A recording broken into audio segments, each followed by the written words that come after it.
Sáàmù orí karùn-ún. Fi etí sí ọ̀rọ̀ mi Olúwa, kíyèsí àròyé mi.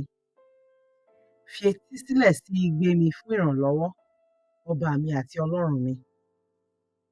Nítorí ìwọ ni mo gbàdúrà sí. Ní òwúrọ̀ Olúwa, ìwọ yóò gbọ́ ohùn mi. Ní òwúrọ̀, èmi yóò gbé ẹ̀bẹ̀ mi sí iwájú rẹ. Èmi yóò sì dúró ní ìrètí. Nítorí ìwọ kì í ṣe Ọlọ́run tí ó ní inú dídùn sí búburú. Bẹ́ẹ̀ ni ẹni ibi kò lè bá ọ gbé. Àwọn agbéraga kò lè dúró níwájú rẹ. Ìwọ kórìíra gbogbo àwọn aṣebi. Ìwọ yóò pa àwọn tí ń ṣe èké run. Apani àti ẹni ẹ̀tàn ènìyàn ni Olúwa yóò kórìíra. Ṣùgbọ́n èmi, nípa títóbi àánú rẹ, èmi yóò wá sínú ilé rẹ. Ní tọ̀wọ̀tọ̀wọ̀ ni èmi yóò tẹríba sí ìhà tẹ́ḿpìlì mímọ́ rẹ. Tọ́ mi Olúwa, nínú òdodo rẹ, nítorí àwọn ọ̀tá mi. Mú ọ̀nà rẹ tọ́ níwájú mi. Kò sí ọ̀rọ̀ kan ní ẹnu wọn tí a lè gbàgbọ́.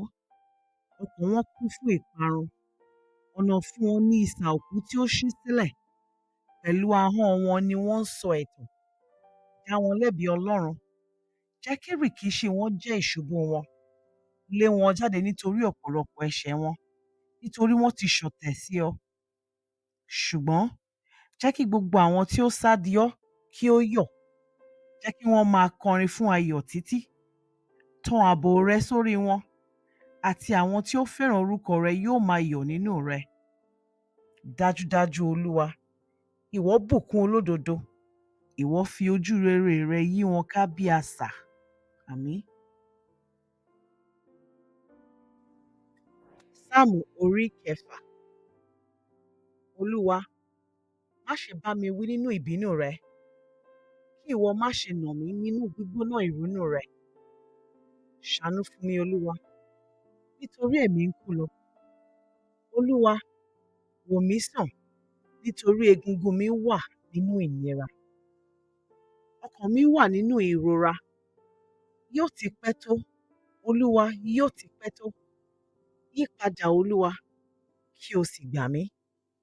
Gbà mí là nípa ìfẹ́ rẹ tí kì í ṣákì. Ẹnikẹ́ni kò ní rántí rẹ nígbà tí ó bá kú. Ta ni yóò yìn ọ́ láti inú isà òkú? Agara ìkérora mi dá mi tán. Gbogbo òru ni mo wẹ ibùsùn mi pẹ̀lú ẹkún. Mo sì fi omi rin ibùsùn mi pẹ̀lú omijé. Ojú mi di aláìlera pẹ̀lú ìbànújẹ́. Wọ́n kùnà nítorí gbogbo ọ̀tá mi. Kúrò lọ́dọ̀ mi, gbogbo ẹ̀yin tí ń ṣe iṣẹ́ ibi. Nítorí Olúwa ti gbọ́ igbe mi. Olúwa ti gbọ́ ẹkún mi fún àánú.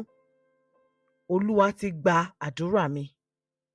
Gbogbo àwọn ọ̀tá mi lójú yóò tì. Wọn yóò sì dààmú.